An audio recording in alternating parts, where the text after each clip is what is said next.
ধ্বংস করার জন্য। আপনারা দেখেছেন ভোট করেই শেষ নয়, লাশগুলা ট্রাকে উঠানো হয়েছে, পেট্রোল দিয়ে সেখানে আগুন ধরিয়ে দেওয়া হয়েছে। কি নির্মমতা! এগুলা কি বিচার হওয়া লাগবে না?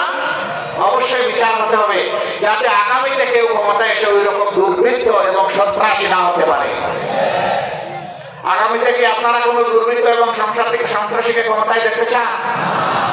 এই ধরনের লোকেরা, চোর, চাঁদাবাজ, দখলদার, কাউকে আপনারা দেখতে চান না। তাহলে আপনাদেরকে আপনাদের অর্পিত দায়িত্ব আল্লাহর পক্ষ থেকে সেটা পালন করতে হবে। আগামী নির্বাচন সুষ্ঠু হওয়া চাই। সুষ্ঠু নির্বাচনের জন্য কতগুলো বাস্তব ভিত্তিক এবং মৌলিক সংস্কার চাই। সংস্কারের সাথে সাথে বর্তমান সরকার যেন নির্বাচনের রোডম্যাপ দেয়। তার আগে রোডম্যাপ দেওয়ার আগে সমস্ত ভোটারের উপযুক্ত বয়স যাদের হয়েছে, পরিণত বয়স হয়েছে, তাদের সকলের ভোটের তালিকা নিশ্চিত দেখতে চায়। আমাদের যে সন্তানেরা তিনটা নির্বাচনে ভোট দিতে পারে নাই, ভোটের প্রতি যাদের ঘৃণা সৃষ্টি হয়েছিল, সেই অধিকার তারা ফিরে পেয়েছে। তারা ফিরে পায়নি, তারা আমাদেরকে ফিরিয়ে দিয়েছে, আমরা তাদেরকে সেলিউট জানাই। তাদের সকলের ভোট নিশ্চিত করতে হবে, বাড়ি বাড়ি গিয়ে সকলের ভোট তুলতে হবে। আমাদের সাথে বিশ্বের বিভিন্ন দেশে যারা লড়াই করেছে এই মুক্তির জন্য, তাদের প্রবাসীদের সকলের ভোট নিশ্চিত করতে হবে। যারা বাংলাদেশি প্রবাসী বিশ্বের বিভিন্ন জায়গায় আছে, এই সকলের ভোটের তালিকা সম্পন্ন হওয়ার পরেই নির্বাচন নিতে হবে। তাহলে সকল যোদ্ধা তাদের মতের সঠিক প্রতিফলন করবে ইনশাআল্লাহ। আমরা আরো বলেছি, এই নির্বাচন হতে হবে আনুপাতিক হারে। যে দল যত পার্সেন্ট ভোট পাবে সংসদে, সেই দল তত পার্সেন্ট প্রতিনিধিত্ব করবে। এতে করে 1% ভোট যদি কোনো দল পায়, সেই দলের যোগ্য লোক থাকলে তারাও সংসদে প্রতিনিধিত্ব করবে ইনশাআল্লাহ।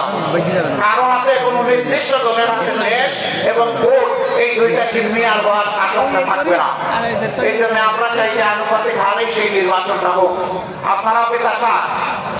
সম্মানিত পয়গামবাসী, আপনাদের পক্ষে আপনাদের নেতা জনাব মওলানা আবুল কালাম আজাদ তিনি কিছু দাবি পেশ করেছেন। আমরা আপনাদেরকে কথা দিচ্ছি, আল্লাহ রাব্বুল আলামিন যদি আমাদের হাতে এই দেশের সেবা করার দায়িত্ব তুলে দেন, তাহলে ইনশাআল্লাহ দাবি আমাদের কাছে করতে হবে না। সরকারের দায়িত্ব হবে খুঁজে বের করা কোন এলাকা কত বেশি পিছিয়ে নয় এবং অনুন্নত, কোন এলাকার সমস্যা কত বেশি, অগ্রাধিকারের ভিত্তিতে সেই সমস্যার সমাধান করা হবে সরকারের দায়িত্ব। আমি কথা দিয়ে যাচ্ছি, আল্লাহ তাআলা যদি আমাকে বাঁচিয়ে রাখেন এবং আমাদের মাধ্যমে যদি আল্লাহ সেবা করার এই দেশবাসীর তৌফিক দেন, ইনশাআল্লাহ এই দাবি উত্থাপন করে আর আপনাদের তুলতে হবে না, এর সমাধান হবে ইনশাআল্লাহ। আর যদি অন্য কোনো দলকে আল্লাহ তাআলা দেশ পরিচালনার সুযোগ দেন, তাহলে আপনাদের সাথে আমরাও হাত উঁচু করে একসাথে দাবি আদায়ের জন্য লড়াই করবো ইনশাআল্লাহ। বর্তমান সরকার কতটুকু পারবে জানি না, তাদের সময় মেয়াদ খুব বেশি না, স্বল্প সময়। তাদের কাছে আমাদের দাবি থাকবে, অন্তত পক্ষে এই বেশিরভাগ যুক্ত হয়ে স্থায়ী যুক্ত হয়ে আছে এলাকা আছে, তাতে অন্তত হাতটা আসতে এর থেকে একটা পরিকল্পনা নিয়ে এটা পাশ করে আপনারা হাত ধরে পরবর্তী সরকারকে